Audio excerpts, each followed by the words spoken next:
What's up? Welcome back to Top 5, where I come up with 5 things that I think a park or resort should, could, or would add to be bigger and better. Obviously, I know nothing about any of these parks' futures, but I have visited many parks and can get an idea of what works and what doesn't. Anyway, today's park is Wild Adventures in South Georgia in Valdosta. Off topic, Valdosta has the smallest airport I've ever been to. Your house is probably the same size.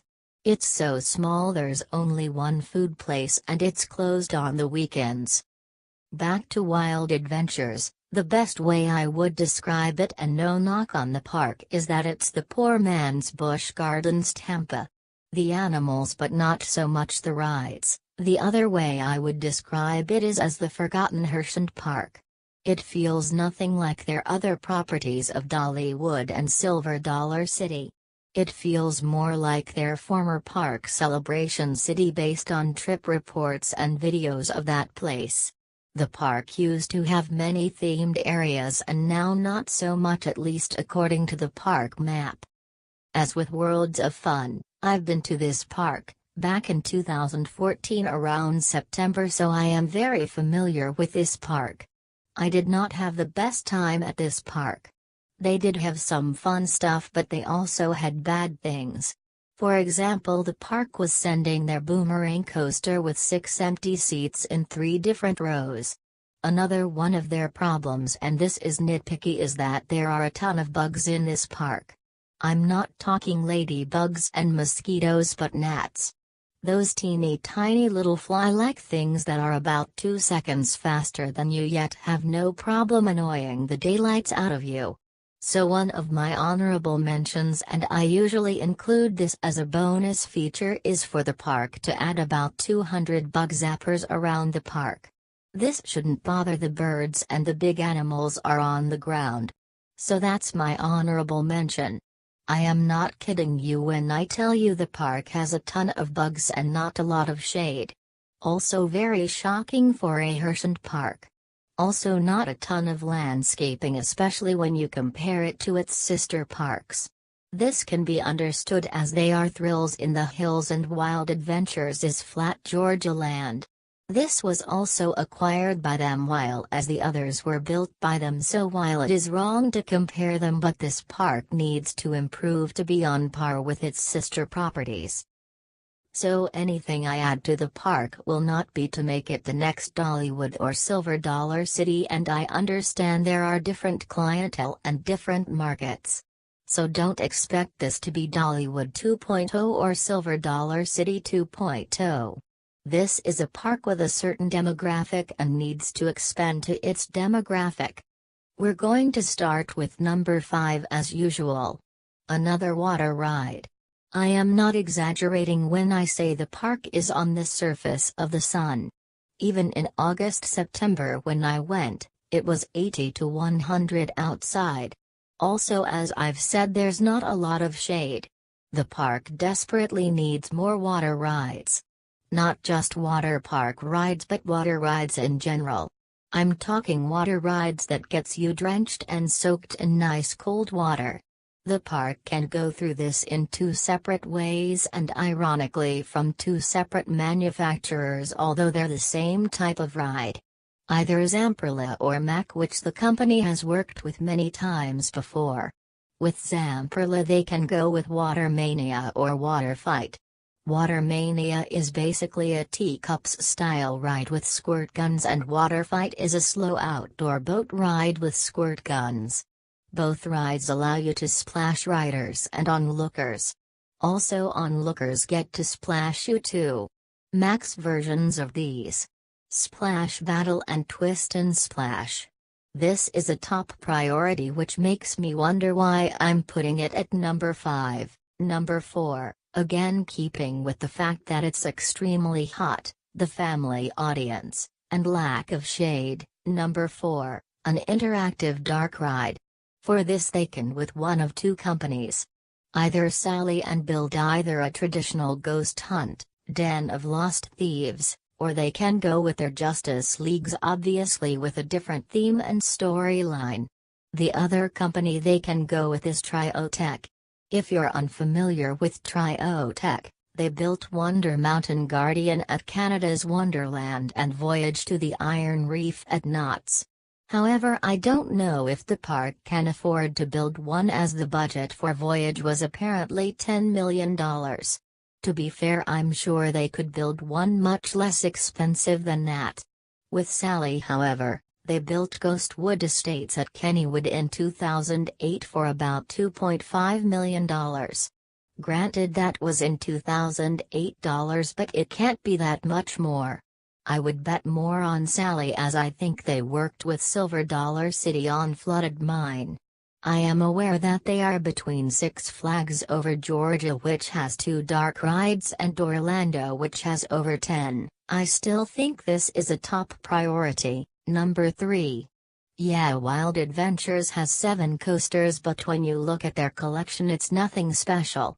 While Cheetah is a good wooden out and back coaster and the very unique Viking Voyage coaster, they also have a Boomerang, an SLC, an OK Wild Mouse, and the rest are junior kiddie coasters. So I think the park should install a major coaster, as technically Cheetah was the park's last major coaster back in 2001. 16 years ago. So here's what I would to see them add. You probably know it better as Tempesto, but Premier calls it a Skyrocket 2 model. The ride launches you forwards and backwards at 62 miles an hour up 150 feet into a 0G roll, a non-inverting loop, back and forth. The ride offers good airtime, and is compact, even though I don't think the park has the biggest problem with space. You might be wondering if the park can build 150 feet. Well, their Sky Coaster is 190 feet. And while it's not the best attraction for some parks, especially ones that get 2.5 to 3 million guests a year, the capacity at about 500 an hour would fit very well at Wild Adventures, which does not get the giant crowds. The ride would be very marketable, as it's the only one of its kind in the southern United States. And with lap bars and an inversion, the ride could be the new landmark of the park and get them back on the map. Number 2. I said I was going to get to this, but the park needs to expand the water park even more than they already have. While they have expanded it with many slides and in 2017, a kids' play area, it is the park's bread and butter. As I've said, the park is extremely hot, and the best way to cool off is by going into their water park. The water park could use several major attractions, at least in my opinion. I would suggest everything from drop box slides to super loop slides, as I call them, to just more generic body and tube slides. However, with this one, as with Worlds of Fun, one thing I would like to see them do is add a pro slide rocket slide. They don't have to go giant like at Holiday World with $6 and $9 million, but a simple 4-seater with hills and turns. I have been to this water park, and there is not a lot of shade and hot concrete. I know of legendary non-water park people that have been to the water park since Wild Adventures is on the surface of the sun. 20 bonus points if you got the reference. So when you've got one of the hottest parks on the planet, you need a much larger water park. And I know I said I wasn't going to do this, but since Dollywood added River Rush, which is the model shown, the company clearly doesn't have a problem with Pro Slide. Number 1. This may not be as big as previous number ones like a Marvel Land or a B&M Dive Machine or Wing Coaster or Rocky Mountain Timber Wolf, but my number 1 again goes back to my Worlds of Fun video.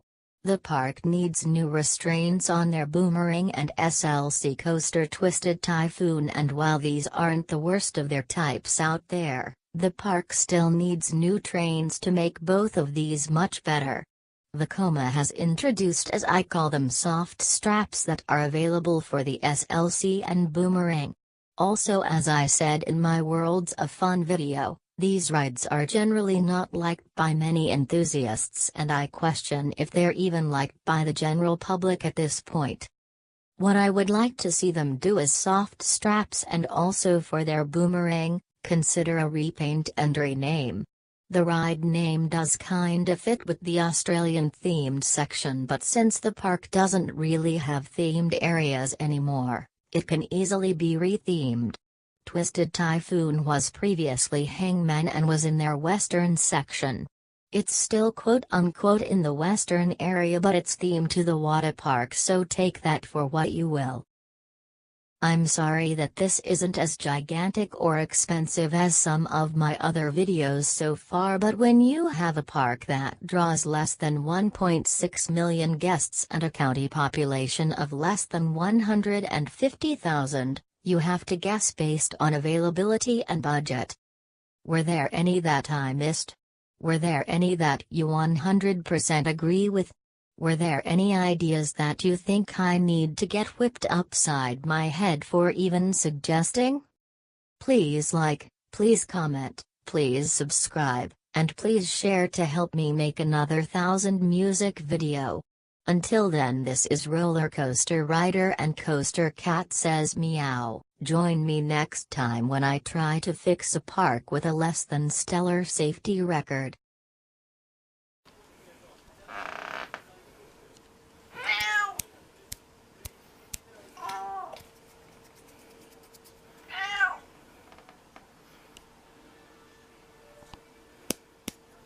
Lucky, here.